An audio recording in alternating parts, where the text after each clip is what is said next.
আসসালামু আলাইকুম। জুলাই আগস্টের গণ অভ্যুত্থানে বাংলাদেশ ইসলামী ছাত্র শিবির রাজপথে থাকা, পরামর্শ দেয়া ও গুরুত্বপূর্ণ পদক্ষেপে সহযোদ্ধার মতো ভূমিকা পালন করেছিল বলে জানিয়েছেন জাতীয় নাগরিক কমিটির মুখ্য সংগঠক সার্জিস আলম। জুলাই অভ্যুত্থানের শুরু থেকে শিবিরের কর্মীদের প্রত্যক্ষ কিংবা পরোক্ষভাবে পেয়েছেন জানিয়ে তিনি বলেন, কেউ কোনোদিন কোনো সত্যকে চেপে রাখতে পারে না।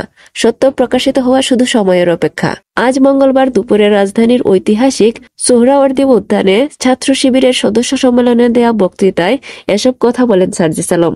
বৈষম্য বিরোধী ছাত্র আন্দোলনের সাবেক সমন্বয়ক সার্জিস আলম বলেন, বিগত 16 বছরে খুনি শেখ হাসিনা যাকে পটেনশিয়াল থ্রেট মনে করেছিল, তাদেরই যেভাবে পেরেছে নানা তকমা দিয়ে ব্লেম গেমে মেতে উঠেছিল। তিনি বলেন, আমরা দেখেছি অনেক নিরপরাধ মানুষকে, অনেক নিরপরাধ আলেম ওলামাকে শুধুমাত্র তার পটেনশিয়াল থ্রেট মনে করার কারণে জেলখানা থেকে শুরু করে হামলা, মামলা, নির্যাতনের মাধ্যমে হত্যা করেছে। সার্জিস আলম আরো বলেন, বাংলাদেশ ইসলামী ছাত্র শিবির সহ বাংলাদেশের অনেক সংগঠন ও গুরুত্বপূর্ণ ব্যক্তির বেঁচে থাকাটাই দুঃসাধ্য করে দিয়েছিল খুনি শেখ হাসিনা। তিনি বলেন, বর্তমান প্রজন্মে বিবেকবোধ সম্পন্ন বলেই এই ফ্যাসিস্ট খুনিকে এই দেশ থেকে বিতাড়িত করেছে।